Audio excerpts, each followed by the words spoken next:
जय माताजी मित्रों, हूँ ममता गोस्वामी। मारी चेनल ममतानी रसोई में तमारुं स्वागत है। आज आपणे बनावशुं मलाई मांथी माखण अने माखण मांथी घी। तो मलाई मांथी माखण बनाववा माटे आपणे ब्लेंडर के मिक्सरनो उपयोग कर्या वगर आपणे माखण तैयार करीशुं। अने माखण मांथी घी तैयार करवा माटे आपणे बिल्कुल गैस चालू कर्या वगर ज घी बनावशुं तो एकदम परफेक्ट अने दाणेदार आपणुं घी तैयार थशे। तो अत्यारे मैं लगभग 7 થી 8 दिवस ने स्टोर करेली मलाई लीधी है, जेने मैं फ्रीजर में स्टोर करेली अने तेने 7 થી 8 कलाक पहला बहार काढी अने 2 चमची छाश नाखी अने राखेली। तो हवे आपणे आ मलाई मांथी माखण बनावशुं। तो माखण बनाववा माटे आपणे अत्यारे ब्लेंडर के मिक्सरनो उपयोग नथी करता। तो आ रीते एक चमचो लई लईशुं अने तेने आ रीते आपणे फेटवानुं छे। तो आपणे बहु वधारे समय नथी फेटवानुं, फक्त 2 ज मिनिट आपणे आ रीते फेटीशुं। तो मलाई ने आपणे आ रीते 2 मिनिट माटे फेटी लीधी छे। तो तमे जोई शको छो एकदम सरस रीते आपणुं आ माखण आ रीते थई गयुं छे। परंतु आपणे आनी अंदर जे दूधनो ने छाशनो भाग छे तेने काढवानो छे। तो तेना माटे आपणे फ्रीजनुं एकदम ठंडू होय तेवुं पाणी 1 ग्लास जेटલું उमेरीशुं। पाणी उमेर्या पछी फरी आपणे तेने 1 मिनिट आ रीते हळवा हाथे फेटीशुं। तो आ रीते ठंडू पाणी उमेरवाथी आपणुं आ जे माखण छे ते एकदम सरस रीते चोख्खुं उपर आवी जशे अने जे छाशनो भाग छे ते नीचे रहेशे। तो आ रीते आपणे फेटवानुं छे फरी 1 मिनिट माटे। 1 ज मिनिट आपणे ठंडा पाणीमां मलाईने आ रीते मिक्स करी छे। तो हलावीने आ रीते तमे जोई शको छो तो एकदम सरस माखण आपणुं छूटું थयुं छे अने आपणुं जे पाणी अने जे छाशनो भाग छे ते अलग थई गयो छे। तो हवे आनी अंदरथी आपणे माखणने अलग काढीशुं।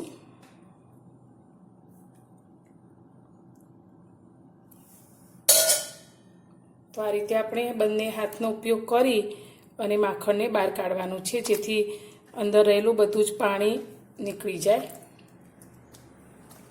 तो आ रीते तमे जोई शको छो आपणे आ रीते बंने हाथथी हलावशुं तो तेमांथी बधुं ज पाणी नीचे નીકળતું जशे अने आपणुं एकदम ચોખ્ખું माखण आ रीते तैयार थशे।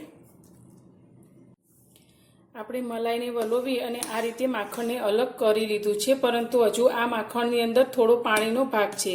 તો હવે આપણે આને ગરમ કરવાનું છે। તો આપણે આજે ગેસને ચાલુ કર્યા વગર જ ઘી બનાવીએ છીએ। તો હવે આપણે તેને કઈ રીતે ગરમ કરવું તે આગળ જોઈએ। હવે આપણે માખણને ગરમ કરવા માટે ગેસ ઉપર રાખીશું, પણ ગેસને બંધ જ રાખીશું। જ્યારે આપણે રોટલી બનાવતા હોઈએ અને રોટલી બનાવીએ ત્યારે 30 સેકન્ડ આપણી તવી ગરમ જ હોય છે। ત્યારે આ ગરમ તવી ઉપર આપણે 30 સેકન્ડ માટે આ તપેલીને રાખી લઈશું। તો જેટલી આપણી તવી ગરમ છે ત્યાં સુધી આપણું આ માખણ છે તે સારી રીતે ગરમ થઈ જશે। તો આપણે વધારે ગરમ તો નથી જ કરવાનું, તેને 30 સેકન્ડ માટે જ કરવાનું છે। तो आ रीते तेने थोड़ुं गरम थवा दईशुं। तो आपणे अत्यारे बिल्कुल गैस बंद ज छे, तो तमने हूँ ते पण बतावी दऊं। तो आपणो गैस अत्यारे बिल्कुल बंद छे अने आपणे गरम तवी उपर ज आ माखणने राख्युं छे। तो तमे जोई शको छो आ माखण आपणुं धीरे धीरे पीगळवा लाग्युं छे। तो आ रीते आपणे घी बनावशुं तो आपणे गैसनो उपयोग बिल्कुल करवो नहीं पड़े। तो थोड़ी ज वारमां आपणुं आ माखण सारी रीते पीगળી गयुं छे।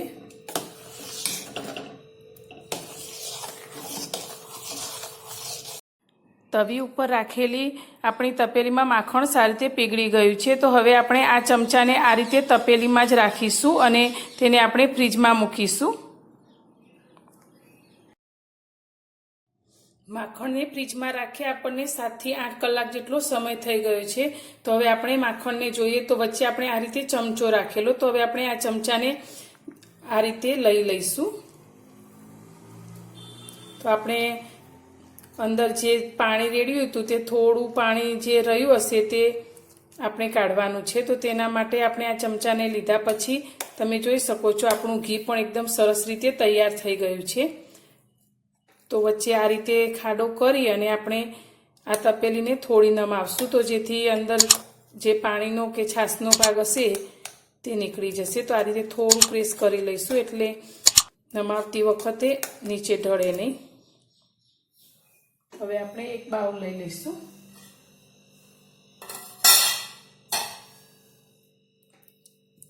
અને આ રીતે આપણે તપેલીને નમાવીશું. તો આપણે આ રીતે તપેલીને નમાવીશું તો જેટલું પણ છાશનો ભાગ હશે તે નીકળી જશે. તો આપણે માખણને એકદમ પાણીમાંથી નિતારીને લીધેલું, એટલે તમે જોઈ શકો છો બિલકુલ અંદર પાણીનો ભાગ રહ્યો નથી. તો આપણા આ માખણમાંથી ફક્ત 1 જ ચમચી જેટલું આ છાશ જેવું પાણી નીકળ્યું છે. તો હવે આપણું આ ઘી તો કમ્પ્લીટ તૈયાર થઈ ગયું છે, પણ આને આપણે આ રીતે રાખીશું તો તે જલ્દી બગડી જાય છે. તો તેને ગરમ કરીશું. એકદમ દાણેદાર આપણું આ ઘી બનીને તૈયાર છે.